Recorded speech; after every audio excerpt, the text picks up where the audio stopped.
primera fase habíamos estudiado sobre la unión de estas dos células que iban a dar origen a un nuevo ser, y habíamos estudiado cómo iba a nutrirse y externamente los cambios que se iban a producir a lo largo de todo este recorrido de los 9 meses de gestación.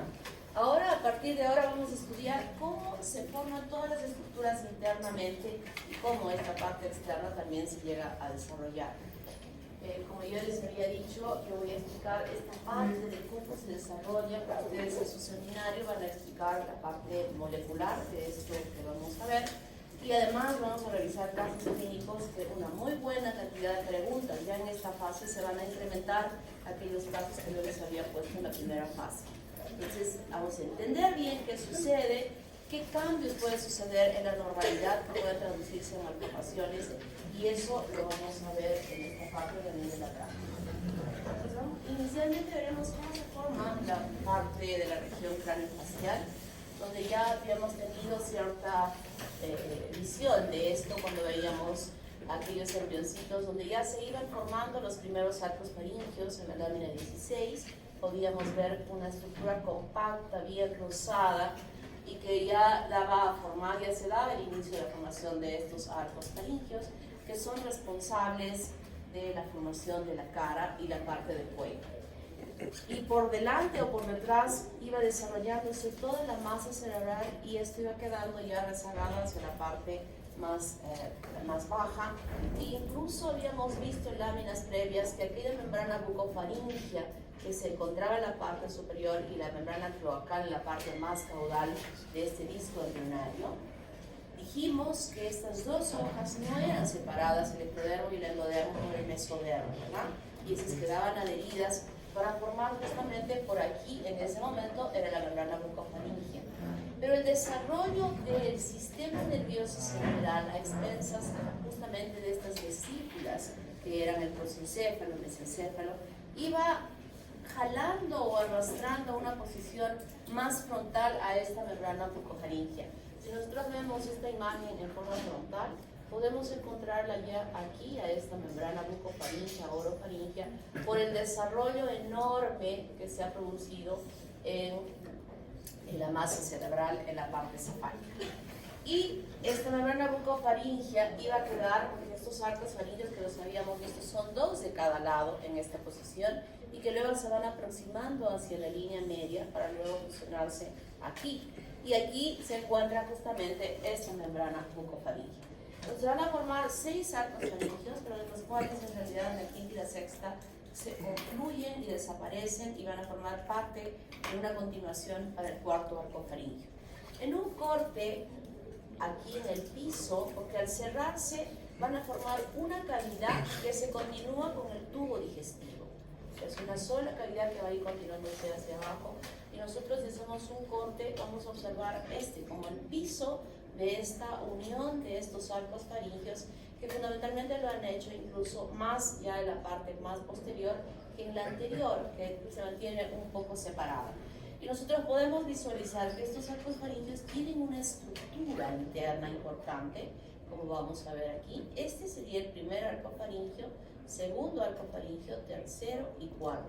Y en el interior de cada uno de ellos vamos a encontrar tejido que va a diferenciarse de aquella migración de las células de la cresta neural. ¿Se acuerdan, verdad? Cuando les expliqué cómo se formaba el tubo neural, que se cerraba el tubo neural, pero en los extremos de la placa neural había un conglomerado celular neurológico que se había formado también de esta placa neural, pero que luego se individualizaban, se separaban, se cerraba el tubo, y estas celulitas quedaban entre el ectodermo y el tubo neural. Tienen una lámina ustedes que se las he enseñado. Entonces esas celulitas se han formado a lo largo de todo el tubo neural, que habíamos dicho que se extendía, que iniciaba el nodo primitivo para formar el proceso notopolar, avanzando hacia la parte cefálica y luego retrocediendo hacia la parte caudal, y sobre él inducía la formación de la placa neural. Significa entonces que estas células de la cresta neural se extienden desde la parte cefálica hasta la parte caudal, y ellas, en la posición en que se encuentren, van a desplazarse, van a migrar a diferentes lugares donde van a tener el potencial de diferenciarse en diferentes tipos de tejidos. A nivel cefálico, van a migrar para ubicarse dentro de estos arcos faringios. Y cuando han migrado a este lugar, en estos arcos faringios, se van a diferenciar, tienen tal capacidad de diferenciación que pueden diferenciarse en tejido cartilaginoso, que luego va a dar lugar a la formación de hueso, o en tejido muscular esquelético, que va a ubicarse también en cada uno de ellos y que va a diferenciarse en diferentes músculos de acuerdo a la posición donde se encuentre este arco faríngeo, o sea, qué altura se va a encontrar este arco faríngeo. Esas células de la cresta neural son las que van a dar origen tanto a la parte cartilaginosa como muscular de cada uno de estos arcos faríngeos. Y además encontramos un nervio. Y estos nervios proceden de los pares craneales. Por ejemplo, el primer arco faríngeo va a ser inervado por el nervio del trigémino. Cuando estoy mencionando y digo que hay musculatura que se va a diferenciar en este primer arco faríngeo, ustedes ya están extrapolándose a su anatomía y están diciendo, están pensando, si el trigémino va a ser responsable de estar en esa posición del primer arco faríngeo, entonces va a inervar a tales y tales y tales y tales músculos, ¿verdad? Están pensando, ya ustedes están en su cabeza y están pensando eso. Igual el segundo arco faríngeo, la inervación que va a dar va a ser la del facial. Entonces también están pensando qué musculatura va a proceder o se va a originar a partir de este segundo arco faríngeo. Además de él, se encuentra un vaso arterial. Va a haber una arteria. Y esa arteria procede de aquellos arcos aórticos que los habíamos visto, que era una conexión entre la aorta dorsal y ya la formación del corazón. ¿Se acuerdan de su lámina que habíamos visto, los arcos aórticos? Cada uno de estos arcos aórticos que habíamos visto 4, bien claritos en la lámina, se van a introducir, o mejor digamos que alrededor de este vaso es que se va a migrar esas células de la cresta neural y van a compartir para formar este arco faríngeo que va desarrollándose. Entonces son 4 componentes que se encuentran en cada uno de estos arcos: cartílago, nervio, músculo y arteria. En un corte sagital, justamente vemos eso, miren. Aquí está la aorta dorsal, aquí están los arcos aórticos que están teniendo conexión con el corazón y que van a dar lugar, cuando vamos del desarrollo cardiovascular, vamos a ver, bueno, les voy a decir, ¿recuerdan a estos? Miren, estos son responsables de la formación de la aorta, de la carótida, etcétera, etcétera, la subclavia, cuando cada uno de estos llegará a formar cada uno de estos pasos. ¿Está claro? ¿Sí? Entonces, la formación de la cara está relacionada a estas expensas de la presencia de estos arcos faríngeos. Dije que la parte cefálica sigue creciendo por una gran actividad mitótica en la formación de las neuronas que van a conformar esta masa cerebral. Específicamente la que más se va a desarrollar es el telencéfalo, la formación de los hemisferios cerebrales. Y esta actividad mitótica es tan grande que se va dando por oleadas. O sea, hay una mitosis como una sola camada de células y estas se desplazan hacia la parte periférica. Salen otras y se desplazan y van desplazándose y pasando hacia las partes más distales para formar y crecer más para formar esta masa cerebral. Y por debajo, habíamos visto ya la formación de los arcos faríngeos. El primer arco faríngeo es muy importante porque no se mantiene como tal, sino crece más, y no solo que crece más, sino se desdobla en dos prominencias, como vemos aquí. Este es el segundo arco faríngeo y este es el tercero. Y el primero es todo esto, formando lo que va a ser el proceso maxilar superior, o simplemente a veces se llama proceso maxilar, y este es el proceso maxilar inferior, o también se le llama proceso mandibular. Y estos dos son los responsables de la formación de la cara. Y por aquí delante hay otro proceso importante que se va a formar justamente a expensas del tejido mesenquimal que se encuentra aquí.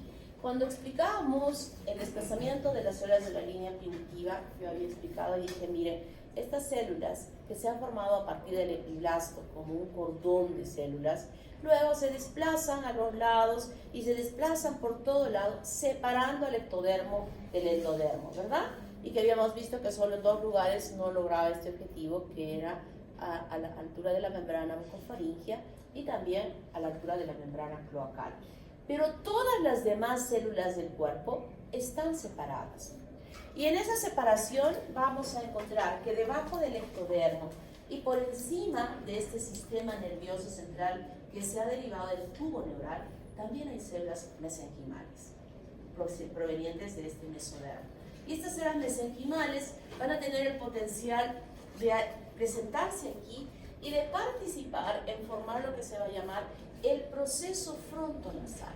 Esta es una visión lateral y aquí la vemos en una visión frontal, donde tenemos el proceso frontonasal, o también le llamamos prominencia frontonasal, correspondiente a las células mesenquimales que se encuentran por debajo del ectodermo y por encima de esta masa cerebral que está desarrollándose. Y más abajo está la porción del proceso maxilar superior y la porción del proceso maxilar inferior. Y aquí está la bolsita, la membrana que habíamos hablado, de la membrana bucofaringea. Aquí ustedes están viendo que dice estomodeo. Estomodeo no es la membrana bucofaringea. Estomodeo es la cavidad, el vestíbulo que se encuentra por delante de la membrana bucofaringea. Y es como esta puerta. Esta puerta sería la membrana bucofaringea y por delante de ella, si se han dado cuenta ustedes, hay un espacio, ¿verdad? Antes de llegar al pasillo mismo. Y este espacio tiene un techo, tiene paredes laterales y tiene un piso. Ese espacio se llama estomodeo.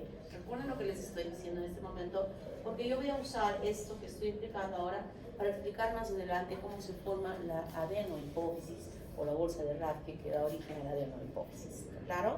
Entonces, el estomodeo es el vestíbulo y la membrana bucofaringea es esta puerta. Y aquí podemos ver en esta lámina cómo esta membrana bucofaringea ya está sufriendo de apoptosis. O sea, ya está abriéndose, rompiéndose la membrana, que va a permitir una comunicación entre lo exterior y lo interior. O sea, es una comunicación de la parte externa a este espacio que luego va a continuarse con el tubo digestivo más caudalmente y que en este momento está formando esta cavidad bucal formada específicamente por estos arcos faríngeos que van a participar aquí. Y también podemos ver que en los lados se empieza a formar ya la placa del cristalino, ya hubo la vesícula, eso lo explicaremos en otra clase, pero ya tenemos aquí el origen del hongo. Y además tenemos en la parte frontal la formación de la plácoda nasal. La plácoda nasal es un engrosamiento del ectodermo que está cubriendo en esta parte de la formación del proceso frontonasal. Y esta plácoda, este engrosamiento luego se va a formar en ese punto una depresión. Se forma una depresión. Y luego esa depresión, que es como una fosita, va a seguir profundizándose a los planos más profundos para formar el conducto nasal. Y de estas son dos que van metiéndose así, y la separación de los dos justamente en el futuro va a formar lo que va a ser el tabique nasal. Esta formación es exactamente igual como cuando les expliqué cómo se formaba el proceso el notochordal, ¿se acuerdan? Era una fosita y las células de esa fosita luego iban desplazándose a la parte cefálica y que tenían un conducto, era hueco, ¿no? Y después se obliteraba y formaba lo que iba a ser la notochorda definitiva. Esto es exactamente igual como se forma. Plácoda, fosita y tubo que va profundizándose hacia adentro. Pero en este momento lo que estamos viendo simplemente es ese ensanchamiento del ectodermo formando lo que va a ser la plácoda nasal. En esta lámina podemos ver que se ha formado también la fosita auditiva, que esta parte cuando se forma allí va internamente en lo que hemos dicho, en lo que hemos visto, lo que es ¿cómo se llama? En la práctica, la vesícula córnica. La vesícula córnica. No, esta parte de aquí no va a formar el conducto auditivo externo, sino la parte de esta vesícula óptica que forma la parte interna del oído. Ustedes saben que el oído tiene tres porciones, ¿verdad? Oído externo, medio e interno. Esta es la formación que estamos viendo aquí, es lo que va a formar el oído interno. Ahora vamos a ver cómo se forma el oído medio y el externo. Y entonces esta formación de la cara, que creo que en una clase les había dicho que era horrible, parecía el depredador, y miren si no parece el depredador en este estado, ¿no? Totalmente desagradable. ¿Qué es lo que vemos aquí? Vemos al segundo arco faríngeo y estos dos corresponderían al primer arco faríngeo en relación al proceso maxilar superior y al proceso maxilar inferior. Aquí los tenemos separados todavía. Esta parte del primer arco faríngeo no se ha fusionado, como sí lo ha hecho el segundo arco faríngeo. Dije hace un momento que esta fusión venía de abajo hacia arriba, manteniendo todavía fracturado estos dos procesos que no se habían fusionado. El proceso frontonasal, estas células mesodérmicas que se encuentran por debajo del ectodermo y por encima de este desarrollo del tubo neural, empieza a descender. Y en este descenso de estas células arrastra consigo también al ectodermo suprayacente. Se va descendiendo, va descendiendo, va descendiendo. Y en este descenso va a formar tres procesos. Un proceso medial, que sería este, proceso nasal medial, y dos procesos nasales laterales. Estos procesos, tanto el medial como el lateral, lo que van a hacer es envolver externamente a ese orificio que ya en este momento se llama fovea olfatoria, ya no es la plácula, sino ya se metió, ya formó una fovea. Entonces es un huequito así, que luego viene el proceso nasal lateral, que le va a envolver acá, y el medial, que le va a envolver acá para formar la parte externa de este orificio. O sea, está formándole el recubrimiento de estos dos orificios nasales que se están formando. Y además de que se forman estas tres inicialmente, en el proceso nasal medial se sigue extendiendo en dos proyecciones que se llaman los procesos globulares. Los dos procesos globulares. Siguen creciendo, siguen descendiendo. Aquí, por ejemplo, este es antes que este, porque aquí todavía está chiquitito, no, ya está más grande. Y siguen descendiendo los dos procesos globulares más bajos, y luego esta parte medial que al principio había separado se fusiona. Se fusionan y tenemos aquí una fusión, miren cómo va bajando, y luego estos dos extremos se fusionan en la parte media. Y de esa manera se cierra completamente esta parte hasta esta posición. O sea, que el proceso frontonasal forma esta parte de aquí de la frente hasta aquí, la parte de la nariz, todo esto de aquí hasta estas uniones que va a tener en los extremos del labio. A ver, mírense cada uno al labio de su compañero, sin reírse, porque si se ríen, lo van a extender y no se va a ver la diferencia. Obsérvense.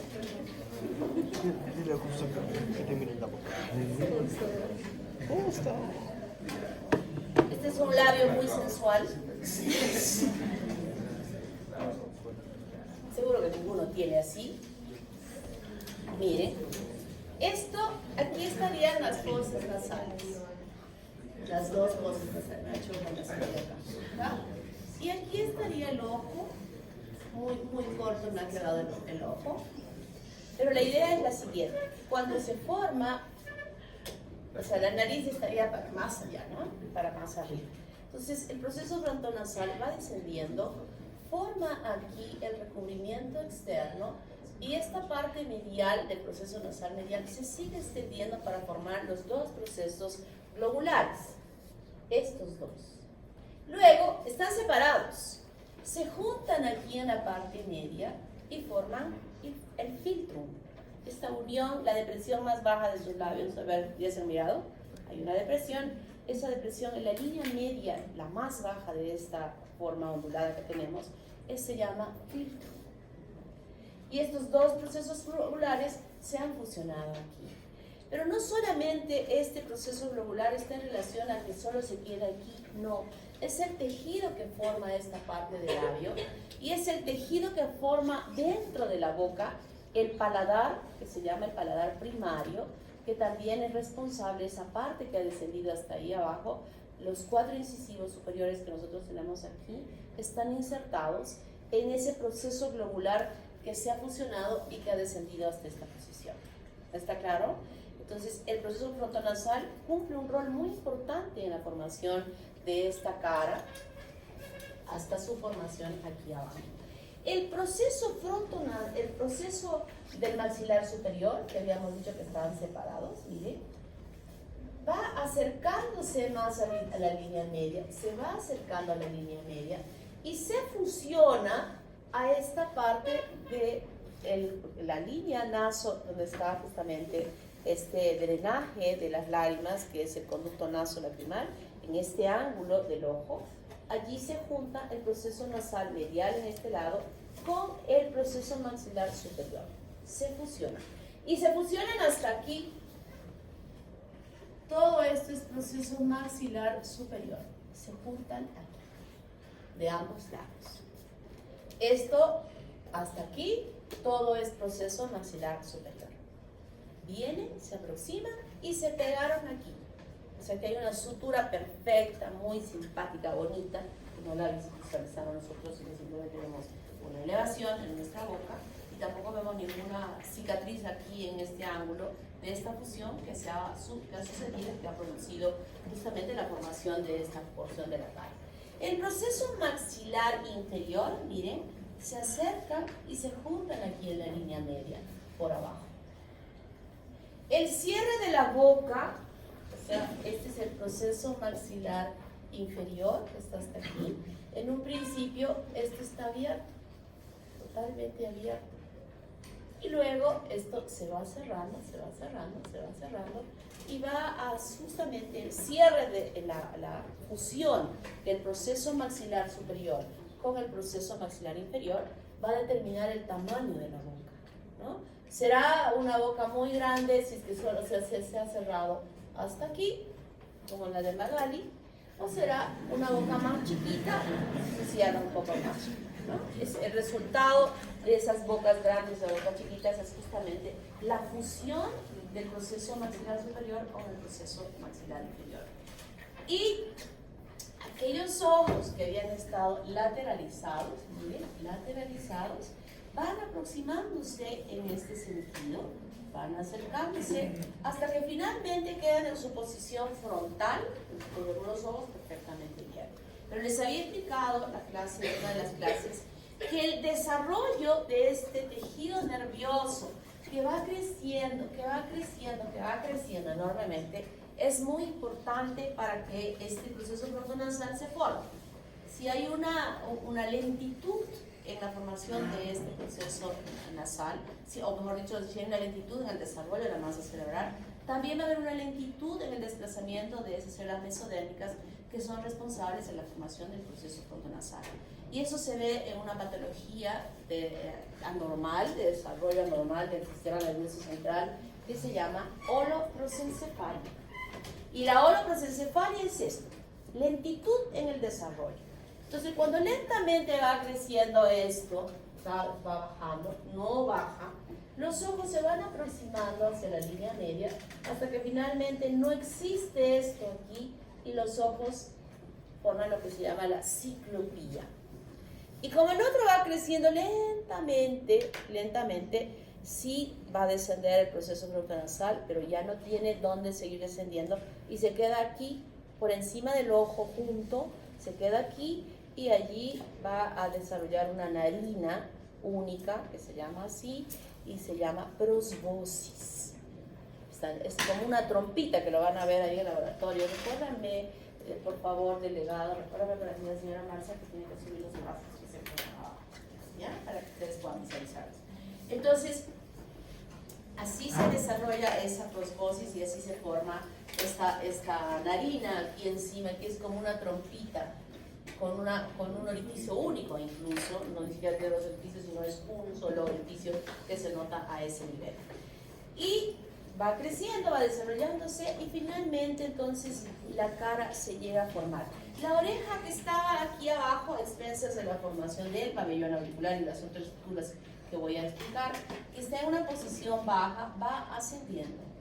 va ascendiendo el pabellón auricular hasta que la inserción del pabellón debe llegar a la altura de la comisura externa del ojo, ¿no? O sea, este borde de implantación de la oreja debe estar al mismo nivel de la comisura externa del ojo. Y eso es importante saber, porque cuando el niño nace, recién nacido nace en el hospital, y ustedes estén haciendo su internado, tienen que examinar a ese bebé desde la punta de su cabeza hasta la punta de sus pies, detectando cualquier anormalidad que pudiese presentar, y que si nosotros vemos que tiene una implantación baja de oreja, podría estar asociada a un problema genético, y de esa manera podríamos empezar y hacer un diagnóstico que podría ayudar desde un inicio a un niño y no tardíamente. La evaluación que se hace al recién nacido va desde incluso vemos implantación de los pelos. ¿Hasta dónde está su pelo? ¿Está hasta acá o está en la posición normal? Todo eso tenemos que evaluar porque generalmente estas alteraciones pueden estar asociadas a problemas genéticos de ese niño. Entonces, de esa manera vemos cómo se forma la cara. Y de hecho lo que yo estoy explicando hasta este momento, ustedes ya estarán pensando que pudieran haber fallas en función de esto, en función de aquí, en función de los procesos globulares, en función de que, ya he dicho, que no solamente esto va hasta aquí, esto va hasta abajo e internamente la formación de este maxilar superior en relación a la. Entonces, todo eso que puede estar mal, definitivamente va a traducirse en una malformación congénita. ¿Está claro? ¿Sí?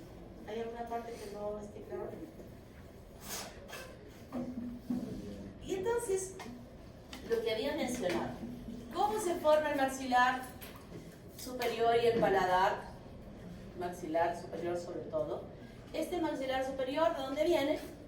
Del proceso frontonasal, del proceso del maxilar superior, ¿verdad? Este va a formar la arcada del maxilar superior, pero las partes correspondientes a la parte posterior, porque aquí adelante toda esta porción de aquí, ¿de dónde venía? ¿De dónde viene? Este pedacito de aquí, ¿de dónde viene? Del proceso frontonasal, ¿verdad? En cambio, todo el resto, definitivamente de los lados, está viniendo el proceso del maxilar superior. Y a este pequeñito relacionado a la formación del paladar, nosotros le llamamos los premaxilares superiores o maxilares primarios, o paladar primario, que también le llamamos a esta parte. Y de este arco que se llega a formar, que ha llegado hasta este punto, empiezan a desarrollarse los procesos palatinos, que son como unas repisas que van creciendo y aproximándose a la parte central, donde van a llegar a fusionarse, y también donde se van a fusionar con este paladar primario procedente del proceso frontonasal. ¿Se dan cuenta? Crecen y se cierran también pegándose al tabique nasal. Ya hemos dicho cómo se forma el tabique nasal, ¿verdad? De estas dos hendiduras, de estas foveas que luego serán tubulares, pero que tienen una parte central que los individualiza, y de esa manera se forma el tabique nasal. Y entonces, cuando se forma el paladar, justamente va a desplazarse, se va a desplazar y se va a fusionar también con el tabique nasal, hasta que se cierra completamente, y en la parte posterior, que es la formación del paladar blando, formará lo que es la cúpula, ¿no? Aquí ya no hay una estructura ósea, sino una estructura un poco blanda, formando lo que es la cúpula. Y entonces aquí también podemos ver que estas formaciones de esta repisa que forma el proceso palatino puedan no formarse de un lado, puedan no formarse de ambos lados, puedan no cerrarse aún formada.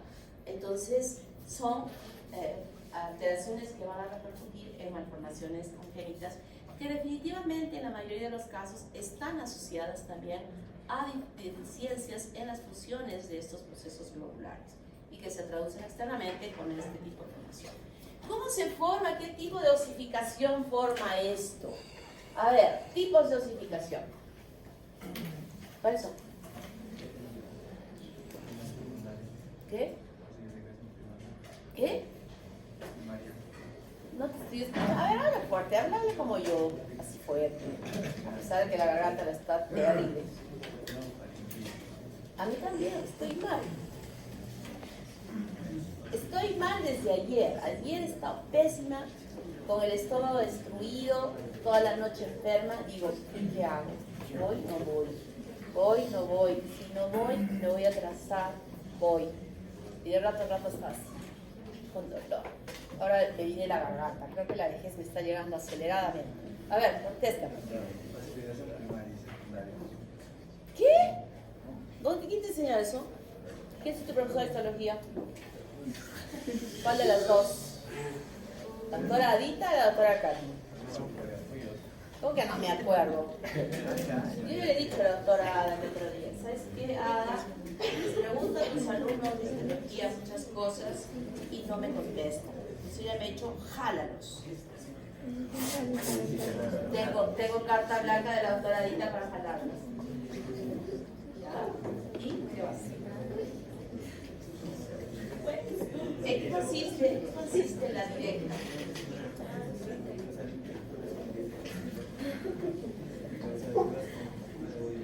¿Directa?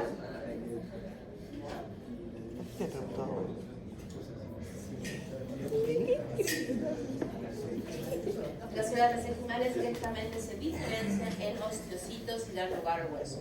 Directa o intramembranosa, indirecta o endocondral, donde previamente hay un cartílago que se va a formar a hueso, ¿verdad?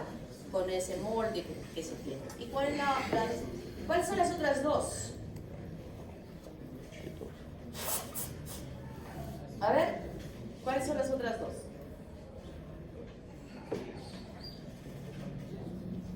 A ver, aquí hay alguien que está levantando prerequisito y que está haciendo histología simultáneamente. Creo que en la primera fase es que se hace cartílago. ¿Nadie? Voy a buscar, voy a ver el sistema. A ver, ¿quiénes levantan prerequisitos? ¿Quiénes hacen histología en este momento? Y que no me están contestando. Y si mal no recuerdo, es primera fase cartílago, ¿no? Es primera fase cartílago, y si encuentro alguno jalado, vean, mire, todo examen, ¿cómo es posible? A ver, ¿cuál es el otro? Uno que solo se da en este hueso, que es el maxilar inferior. ¿Cómo se llama esa osificación? ¿Cómo se llama? Por un punto. Por un levantamiento de las faltas.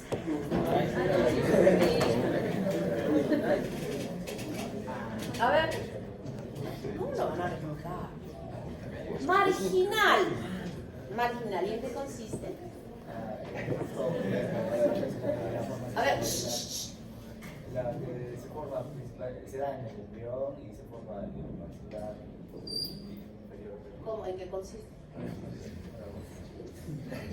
La osificación marginal, la única que se da en este hueso, y consiste en que existe un cartílago que se llama el cartílago de Meckel y que sirve como molde para una osificación intramembranosa que se da alrededor del cartílago, pero el cartílago no participa en la osificación, solo sirve de molde, y la osificación que se va a dar ahí es una osificación intramembranosa.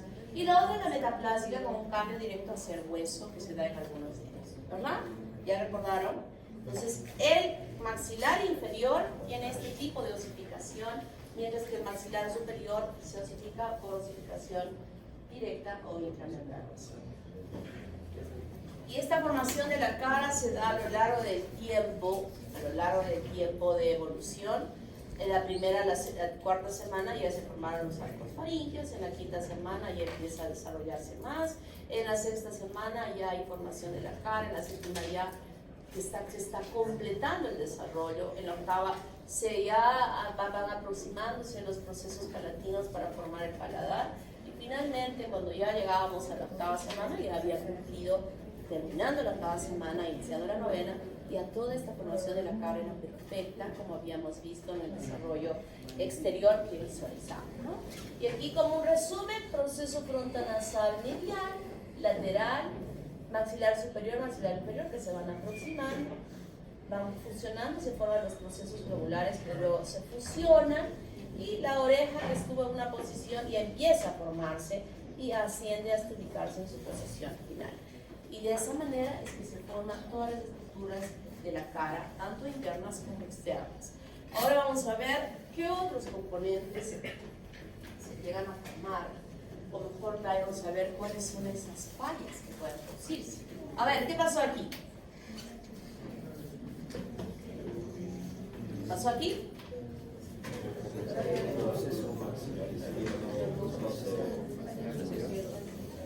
Falla en la fusión del proceso globular con el proceso maxilar superior neutral, ¿verdad? ¿Aquí?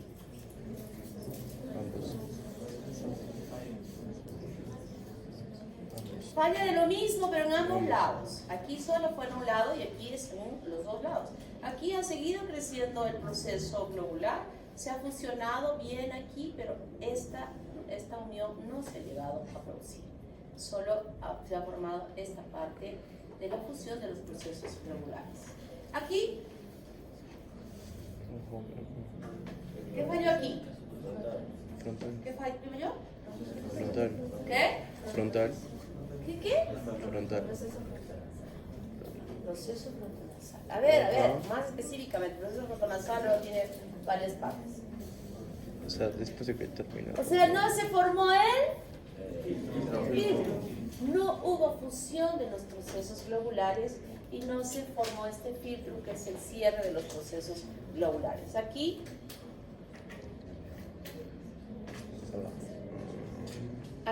no se fusionó el maxilar inferior. Fusionó parcialmente, pero no completó su cierre. Y aquí todo está abierto.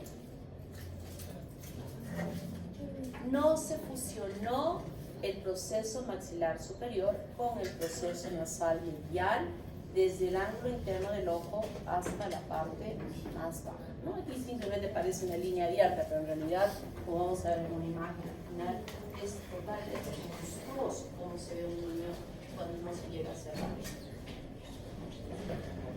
Ahora vamos a ver a los arcos. Se asustó, ya no le voy a seguir preguntando, porque se ha ido que le voy a... No, tiene que recuperar práctica.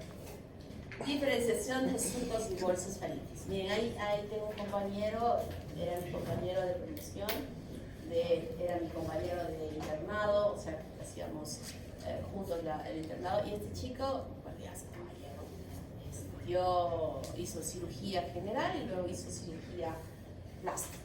Y él tiene una ONG que opera todo esto que hemos visto, todas esas fallas a nivel de la cavidad oral, del labio leporino, paladar hendido. Es tan especialista, tan bueno, que cada vez se hacía. Si ustedes ven a un chico, por ejemplo, de la edad suya o un poco mayor, van a ver que quienes tuvieron esto, generalmente la cirugía les deja la nariz chata, o el labio está mal, o hay algún tipo de alteraciones, ¿no? Pero él ahora es tan perfecto en su trabajo que simplemente vemos líneas aquí, líneas pero perfectamente bien hechas, o sea, tanto la parte funcional como anatómica, él ya es un experto. Se llama, el ONG se llama Corito. Ustedes han escuchado y viene acá y operan gratis, o sea, la ONG opera gratis y viaja por todo el país, además viaja a Bolivia, a Ecuador y es un grupo muy experto en hacer estos procedimientos. Entonces, si ustedes alguna vez escuchasen de él y tienen algún niño, alguna persona que conocen que tiene este problema, deriven con él porque el trabajo de él es perfecto.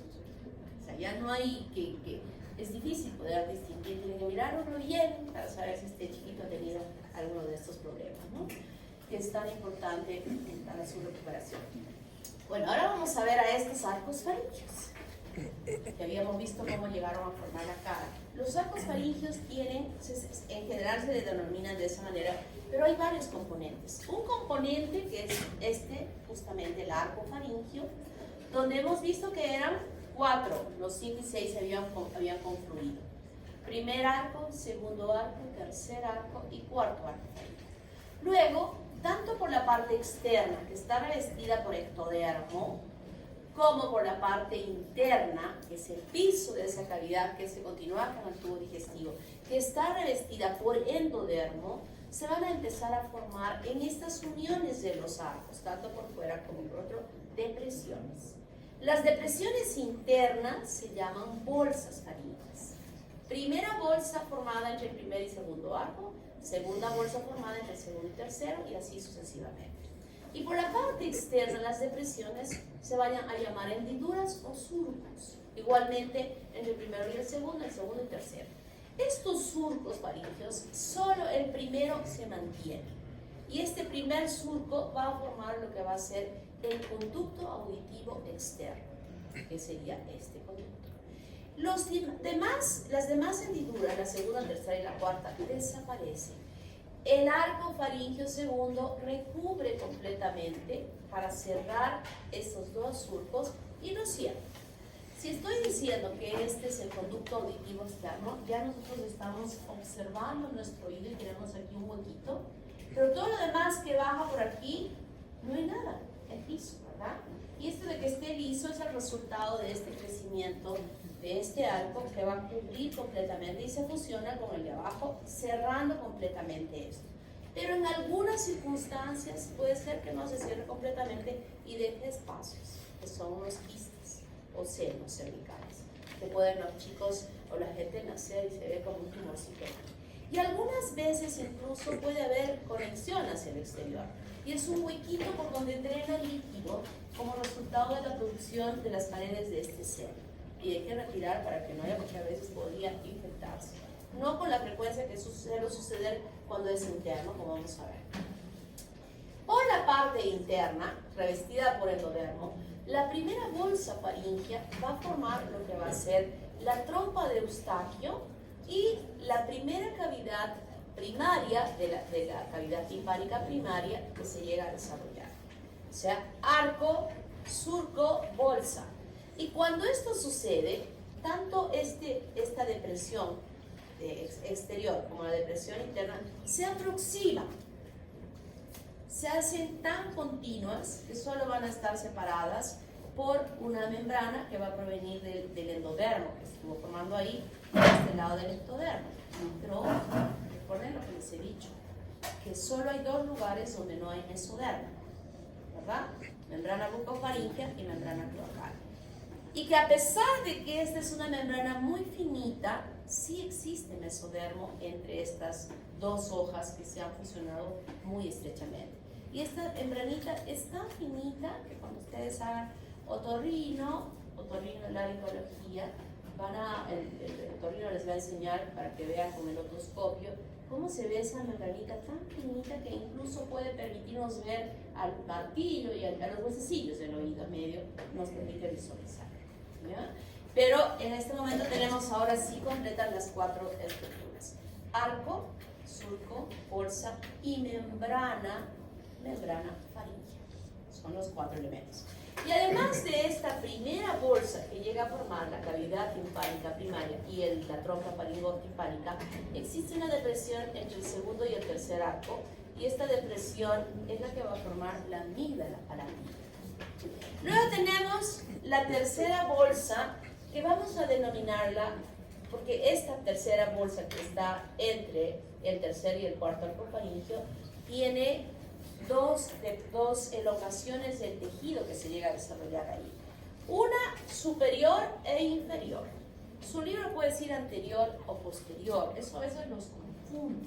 Yo prefiero decirle, y eso, así se los voy a colocar en el examen, superior e inferior, que es más didáctico para que lo puedan recordar. Esta tercera bolsa se va a diferenciar la parte superior en la formación de la glándula paratiroides inferior, y la porción inferior se va a transformar en la formación del pino. La cuarta bolsa faríngea tiene también una parte superior y otra parte inferior. La superior será responsable de la formación de la glándula paratiroides superior y la inferior del cuerpo último braquial. Sería lógico pensar que la tercera bolsa debiera dar origen a la paratiroides superior y la otra al inferior. Pero ¿por qué es que se denomina así? Porque cuando estas estructuras se han formado y empiezan a descender a sus ubicaciones finales, entonces sus ubicaciones en el descenso las van a ubicar la inferior, la de la tercera bolsa en la parte más baja y la de la cuarta en la parte superior. Luego tenemos aquí adelante la formación de la glándula tiroides. ¿Cómo se forma esta glándula tiroides? Habíamos visto que los arcos faringios, cuando hicimos un corte así, había un piso, ¿verdad?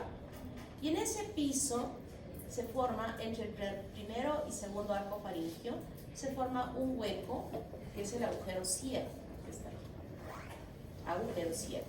Y primero es una depresión pequeñita formada revestida por células endodérmicas.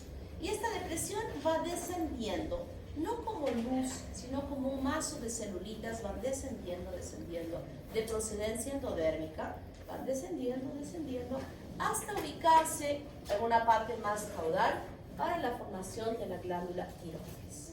Entonces, ¿de dónde nace? Del agujero ciego. Y es un descenso de estas células que luego se transforman, se van amplificando y van a dar lugar y a diferenciarse y van a dar lugar a la glándula tiroides. Entonces, cuando van descendiendo estas estructuras que se han formado a partir de la tercera y la cuarta bolsa, la ubicación de esta tercera va a ser que sea arrastrada la glándula paratiroides inferior por el timo. ¿Dónde se ubica el timo? ¿Más arriba que la glándula tiroides o más abajo? Aquí, en el mediastrino anterior.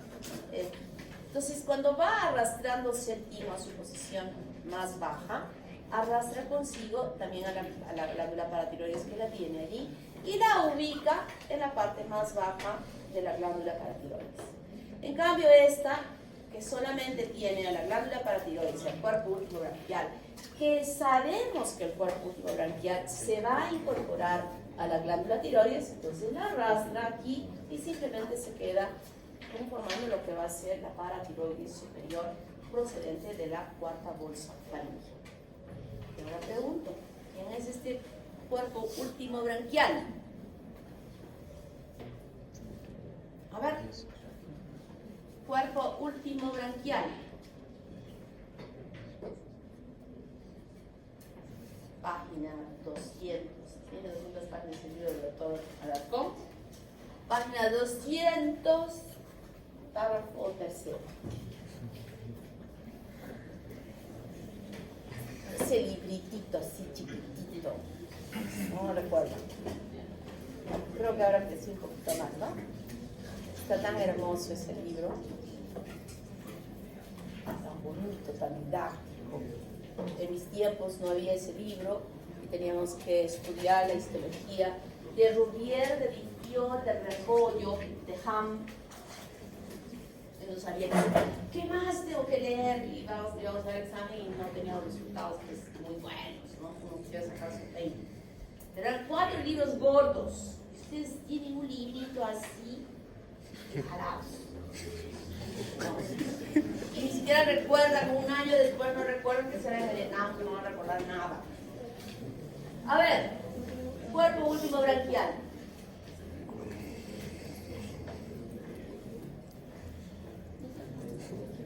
Miren el examen que les he hecho.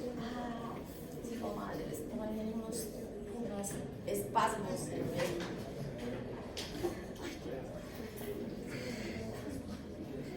Seguro que alguien de ustedes me está echando una maldición para que me duela. ¿No? Mira, no, te hago escribir otra vez.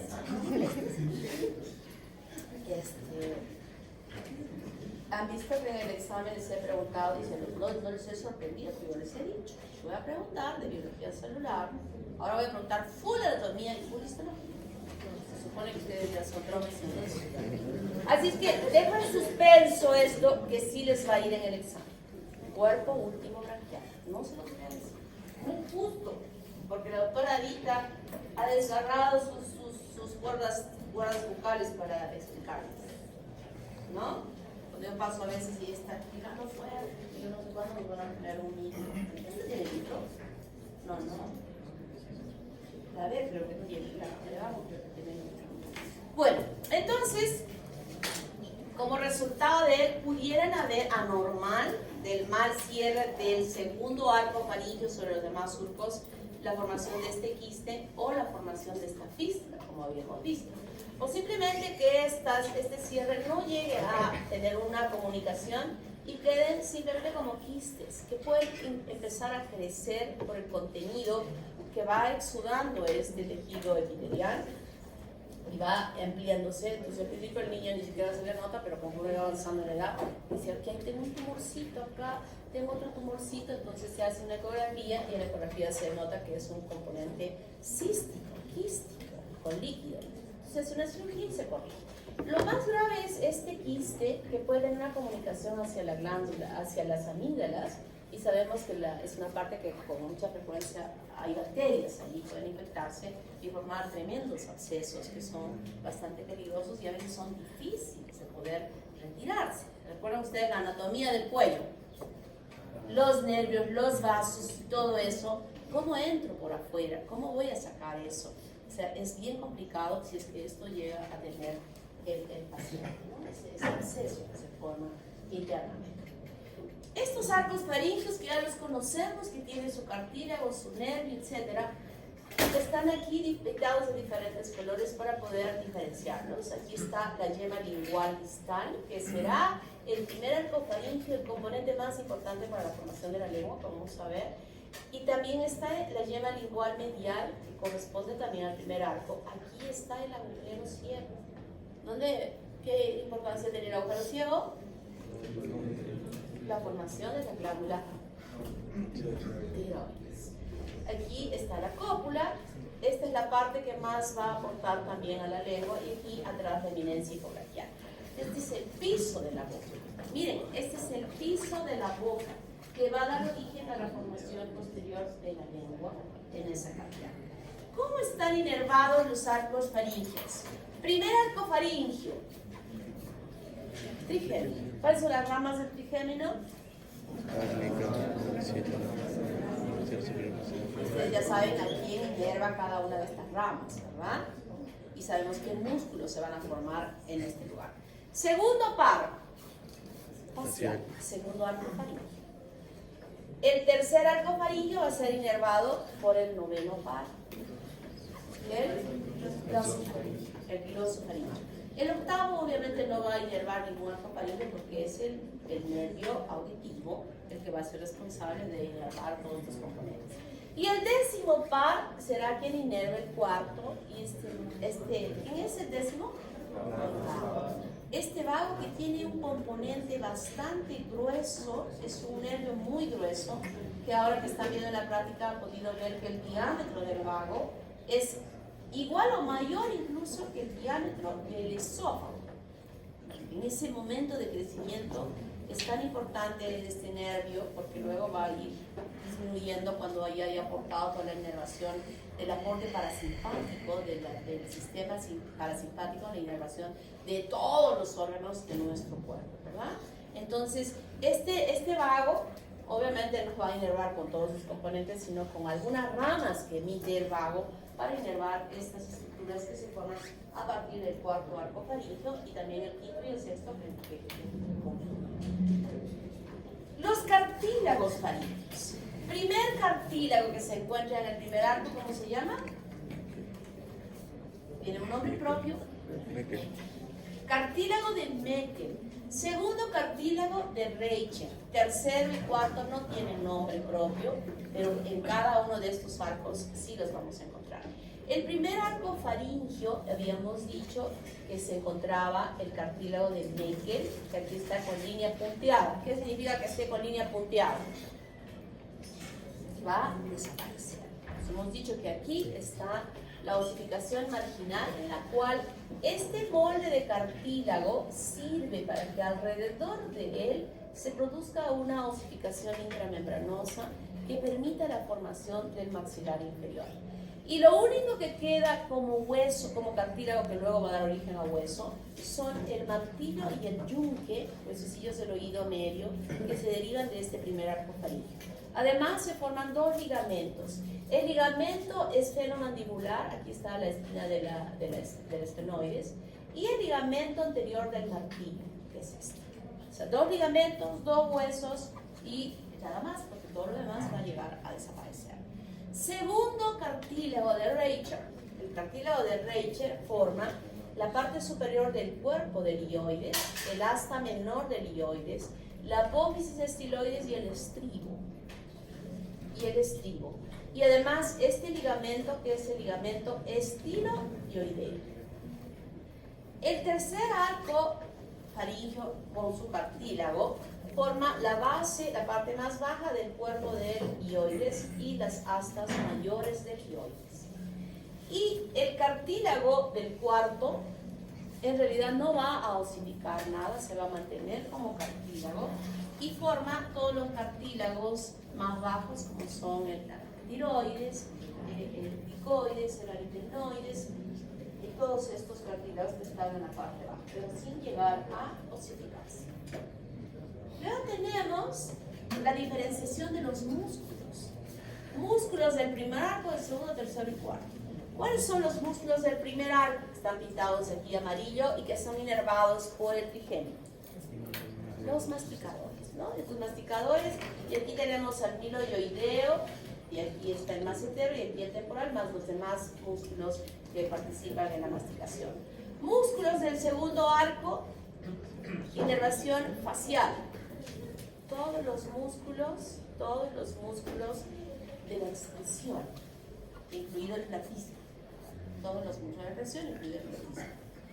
Entonces, ya sabemos cuáles son. Yo les voy a preguntar en el examen, no les voy a decir los músculos de la expresionada, voy a ir directamente a un músculo para que ustedes recuerden esa anatomía que es tan bonita.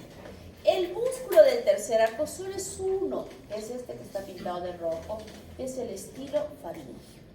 Y del procedentes del cuarto arco y hasta el sexto, que habíamos dicho que se fusionaban, están los músculos faringios. Todos estos músculos que se derivan de estos arcos faringios son músculos esqueléticos. No son músculos lisos, son músculos esqueléticos. Y la musculatura de los vasos que empiezan a desarrollarse ahí en las ramificaciones lisas, musculaturas lisas y todo lo demás que se llegue a formar a ese nivel, se derivan de células mesodérmicas que también han migrado a este lugar para diferenciarse en estas diferentes estructuras. El tejido conectivo de relleno entre los músculos, los huesos, etcétera, se derivan del tejido mesodérmico. O sea, no es que allí no exista tejido mesodérmico, existe. Pero quien está relacionado a la diferenciación tanto de cartílago y músculo, he dicho que son las células de la cresta neural. Y entonces aquí tenemos un resumen. Primer arco faríngeo, que también se le llama el arco mandibular, el nervio centrigémino, son los músculos de la masticación que están aquí abajo, todos ellos, además del miloioideo y el vientre anterior del bigástrico, el tensor del tímpano y el tensor del velo del paladar. Estructuras esqueléticas osificadas, en el futuro martillo y yunque, y aquí están estos dos ligamentos, el ligamento anterior del martillo y el ligamento esfenomandibular. Segundo facial, ioideo, el nervio facial, aquí están los músculos de la expresión facial. Miren, ya no tienen que ir a buscar su libro de anatomía, lo tienen que ver acá, pero van a saber cuál es, además de los músculos de estapedio, estiloioideo y el vientre posterior del bigástrico. Estructuras esqueléticas, estribo, apófisis estiloides, asta menor del ilioides y la parte superior del hueso. Ligamento estiloioideo. Tercero, el nervio que inerva es el glosofaringio. El único músculo es el estilofaringio y aquí está el asta mayor con la versión baja del ilioides. Y el cuarto es el septo del vago, pero la rama laringea superior del vago y la rama laringea recurrente del vago. Es el que se da la vueltita por debajo de la circular, ¿verdad? Cricotiroideo, elevador del velo del paladar, conjunto de la faringe, músculos intrínsecos de la faringe y los músculos estriados del esófago en su porción superior. Ustedes saben que el esófago tiene tres porciones, superior, media e inferior. Solo la porción superior tiene, además de la musculatura lisa, musculatura esquelética, con estos músculos de la deglución que facilitan la deglución. Lo demás ya no. Y aquí están estos cartílagos que no llegan a osificarse, sino se van a mantener a lo largo de todo nuestro desarrollo, a lo largo de la vida, como cartílagos sin llegar a osificarse. ¿Cómo se forma la lengua? La lengua no crece. La lengua no crece hacia adelante. O sea, no es que de una base empieza a crecer, no.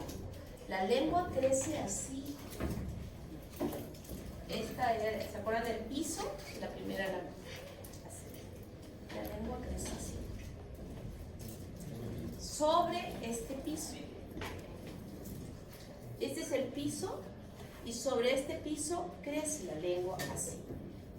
Dentro de la cavidad oral. De esa manera el desarrollo ya está en esto pensó Dios. Si permito que crezca algo así, de repente me excedo en que crezca y luego cuando quiera meter la lengua no va a caber. ¿No? Entonces, hace que crezca dentro de esa cavidad normalmente y luego hay apoptosis en la base, en el piso mismo y la lengua. Entonces aquí se va muriendo las celulitas de unión de que se formó, va separándose. Claro que queda siempre una parte posterior fijada hacia el piso de estos arcos fálicos. Y algunas veces en este crecimiento lo que va a hacer es que no se llegue a separar bien y haya uniones entre la lengua y la base. Lo que vulgarmente se llama, ¿cómo le llamamos vulgarmente a esto? Que haya frenillo. Pero naturalmente se llama anquiloglosia. O sea, la lengua no puede tener la libertad de un movimiento que le permita hablar bien o comer bien, porque nuestra lengua está moviéndose permanentemente para tener una fonación adecuada, ¿no? Entonces, de esa manera crece la lengua, pero aquí dentro de la cavidad oral. Y nosotros tenemos aquí que la parte más importante de este desarrollo que habíamos dicho, la lengua lingual distal y la medial aquí, es la que más crece. O sea, aparentemente tenemos una imagen como que va a crecer para allá, pero en realidad va creciendo aquí, desarrollándose bien. El segundo arco no contribuye en nada a la formación de la lengua. Es el tercer arco que va a crecer por detrás de estas yemas, va a crecer y va a formar esta porción. Nosotros vemos aquí todo este color que estamos viendo aquí, se forma a partir del tercer arco y la lengua que ha formado como dos yemas totalmente individualizadas se fusionan en la parte central, se llegan a formar lo que se llama el surco medio, se desarrolla muy bien el tercer arco, aquí llega a parar el agujero ciego de donde se formó la glándula tiroides y esta sería la parte que queda fija sobre el piso de la cavidad oral y de esa manera se forma la lengua. Cuando se llega a formar, como dije, es posible que no haya habido una apoptosis perfecta para separar la lengua del piso en la parte más distal, más anterior, y pudiera ser que cuando ustedes estén en su pueblo haciendo su serum, encuentren a un niñito que tenga esta dificultad. Entonces, tienen que ustedes, depende de cómo esté, obviamente, ¿no? Si solamente al abrir la boca estamos viendo que es un tejido conectivo, blanco, con el estilete que ustedes le llaman, ¿qué le llaman ustedes? Este aparatito que tienen para disecar, que han tenido, que es así una puntita y luego en la parte es así como una alita, ¿qué le llaman ustedes? ¿Qué le llaman estilete? Mickey Mouse. ¿Ah? De su estuche de quirúrgico que han comprado para disecar. Mickey Mouse. ¿Qué? Mickey Mouse. No se llama Mickey Mouse. Por las orejas. Bueno, esa parte de las orejas de Mickey Mouse tiene un angulito interno, ¿verdad? Si es que estoy observando que solo es ese tipo, como una membranita que está, entonces hago esto y separo. Pero tengo que tener cuidado, porque recuerden ahí, eso, si ustedes alzan la lengua van a ver cantidad de vasos, ¿verdad? ¿Cómo se llaman esos vasos? ¿Qué se llaman? ¿Qué? ¿Qué se llaman esos vasos que están debajo de la lengua y que son muy, muy abundantes y tortuosos? ¿Qué se llaman? Están tan superficiales ahí. Cara ahí de anatomía y histología. cada vez que los agredo, me viene un espasmo, ¿no? Es que voy a estudiar, prometo.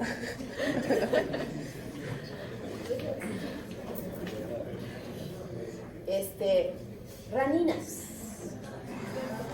Entonces, si yo veo que esa membrana está dentro y dentro de ella hay un vaso imposible, pues yo voy a hacer eso, ¿no? Pero piense que esas uniones que no han sido eliminadas son elementos que alteran la formación. Los chicos que no hablan bien, que no van a poder desenvolverse bien, entonces si tienen eso, deriven al niño a un hospital más cercano para que el procedimiento sea más perfecto, ¿no? Y que suele suceder en la formación de la lengua, o puede haber otro tipo de malformaciones como vamos a ver ahora. El desarrollo del sistema craneofacial es muy complejo. Participan en él células mesodérmicas, ectodermo propiamente dicho. Cuando yo digo ectodermo propiamente dicho, es aquel ectodermo que va a lugar, por ejemplo, va a ser responsable de la formación de la epidermis de la piel. Cuando digo ectodermo neural, es aquel ectodermo que va a dar lugar a la formación de estructuras nerviosas como el tubo neural o como las células de la cresta neural.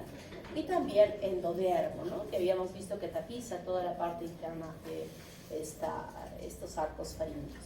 Los componentes principales son el viscerocráneo, que es aquella parte cartilaginosa inicialmente y que luego va a derivarse en tejido óseo, que forma la cara. El desmocráneo, neurocráneo, es aquella estructura ósea que va a ser responsable de formar la calota, los huesos que protegen la masa cerebral. Y el condrocráneo es aquellos cartílagos inicialmente, que luego van a ser huesos, que van a formar el piso de la calota, o sea, donde se va a estar suspendida la masa cerebral. Neurocráneo, desmocráneo y viscerocráneo. Y ya hemos estado viendo cómo se llegaban a desarrollar.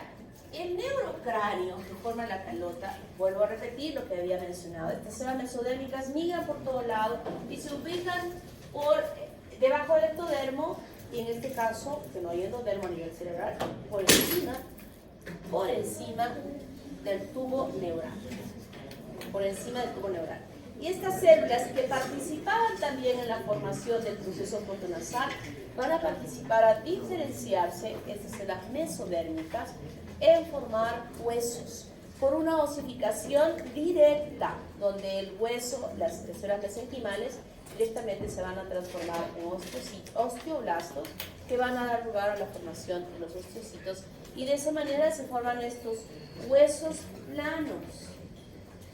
¿Tiene definido? No, van a tener cuidado, van a salir todos por allá de este lugar. Vamos a llamar a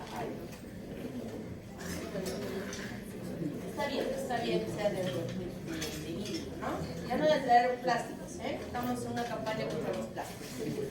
O plásticos reciclables. Entonces, de esa manera se forman estos huesos de la calota por osificación intramembranosa para formar frontales, parietales, parte del temporal y también parte del occipital, que se llega a desarrollar. Y este crecimiento va a formar estos huesos que inicialmente están separados por las fisuras, que no están cerradas completamente, y que además hay áreas que todavía van a seguir creciendo aún después del nacimiento, formando lo que son las fontanelas anterior, posterior y laterales. Pero la que en realidad queda más permanentemente es la fontanela anterior. Y el niño nace así.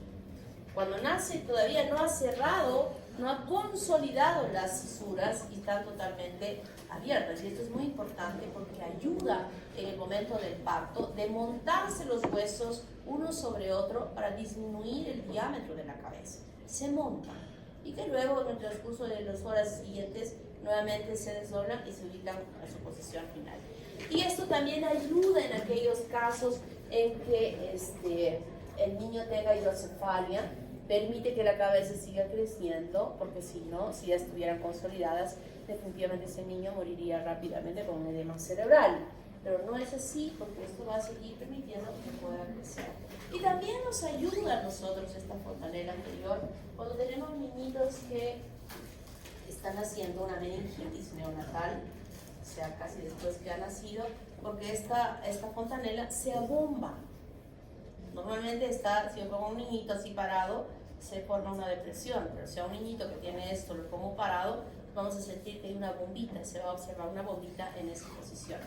Entonces, esto todavía sigue creciendo, aunque hay algunos casos en que hay consolidaciones aún antes del nacimiento, donde se observa deformidades en la cabeza. Por ejemplo, que si se cierra esta, la cabeza se alarga. Si se cierra esta, la cabeza está chata. Y hay niños que nacen de esa manera y a veces dificulta el desarrollo normal del cerebro y hay que estar observándolos si es que presentan alguna otra alteración.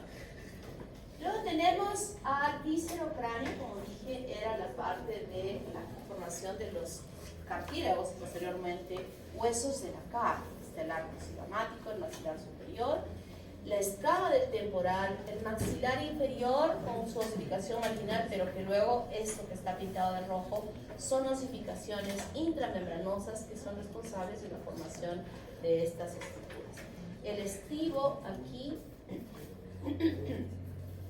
que hay un error porque tanto el yunque, el estribo, bueno, no hay un error sino que está dentro de él, sino que estas no se osifican por osificación directa, sino por osificación indirecta.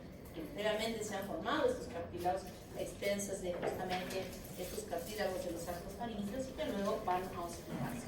Y también están conformados los cartílagos que corresponden al tercero y el cuarto, mejor dicho, el cuarto arco faríngeo en su formación, y el hioides, el tercer arco faríngeo. Y el condrocráneo, como mencioné, eran los cartílagos que se forman en la base, como que se hubiera cortado aquí la calota y aquí está la base. En la parte anterior, el cartílago de las trabéculas craneales, que será responsable de la formación del etmoides. Luego está el cartílago hipofisario, este cartílago que forma el esfenoides, incluso con su ala temporal, pero aquí es otro tipo de osificación. Y aquí atrás el cartílago paracorral que forma la base del occipital. Esta parte de aquí del occipital, que cierra, que forma parte de la calota, no tiene una osificación previa con cartílago, sino es una osificación directa la que sale por aquí. ¿Tienes el llamado de vista? Voy a terminar rápido. Entonces, de esa manera se forma el condrocráneo. Y aquí hay un resumen de todos ellos, ¿no? Viscerocráneo, están formados todos estos huesecitos y qué tipo de osificación en cada uno de ellos es que llega a desarrollarse. El condrocráneo, osificación endocondral, todos estos huesos que están ubicados aquí, y por osificación intramembranosa, generalmente los huesos de la calota, los que llegan a desarrollarse a nivel de la cabeza. Lean bien esto, ¿eh? Y las malformaciones son muchas, de todo lo que he explicado ahora, lo que no se haya formado bien, definitivamente se va a traducir en una malformación completa. Anomalías de cara y cuello, agenesia unilateral de la mandíbula, es decir, que solo se formó una y esta parte no. Micrognatía, que no ha desarrollado bien el maxilar inferior y tiene un maxilar así chiquitito y obviamente la cara es así. El síndrome del primer arco tiene dos síndromes del primer arco con nombres propios que los tienen que aprender bien porque pregunta de examen, ¿eh? La primera de Treacher Collins y la de Pierre Robin. Tienen algunos elementos comunes, pero hay algunos que los diferencian para poder observar a quién realmente corresponde. Las quistes y las fístulas branquiales que ya las hemos visto, el paladar hendido unilateral, que ya saben a dónde procedió esa malformación, de la nariz, falla de la nariz, narina única o prosposis, de la boca micro y macrostomía, boca chica o boca grande, de la lengua que no haya formado la lengua, aglosia, que sea una lengua grande o que sea una lengua chiquita, una lengua bífida, que tenían que unirse en la línea media, ¿se acuerdan? Porque individualmente están los procesos linguales que se han desarrollado, y si no, es que las víboras, por ejemplo, no llegan a fusionar. Hay algunas personas que sin tener separada la lengua, también tienen lengua bífida. Y la anquiloglosia que hemos dicho es del frenillo. El frenillo. Les recuerdo con frenillo para que sea más fácil de recordar. Entonces miren lo que habíamos visto como unas simples lineecitas, en realidad no son tan simples las lineecitas. Aquí hay un labio leporino paladar con paladar endígeno. Tremenda lengua, macroglosia. Aquí también hay un labio leporino con paladar endígeno. Aquí no hay paladar. Aquí no hay. Se ha funcionado perfectamente bien, pero los procesos palatinos no se han funcionado dentro de la boca, ¿no? Por eso que les decía, cuando el niñito nace, tiene que abrirle, revisarle desde aquí hasta la punta del pie, mirarle las orejas, mirarle la boca, todo para ver. Podríamos pensar que este niñito aparentemente está bien, pero tenemos que revisar cómo está su boca. Y miren esto. Es tan monstruoso y es la falta de fusión del maxilar superior aquí en este ángulo que se nota toda una sola cavidad única, que no hay ningún tipo de separación, ¿no? Y ese niño está vivo, hay que corregir, ayudarlo. Al principio no va a poder ni siquiera comer, se alimentará con sondas. Si mi amigo hace esto, va a tener muchísimo trabajo para poder hacerlo. A ver, vamos a llamar.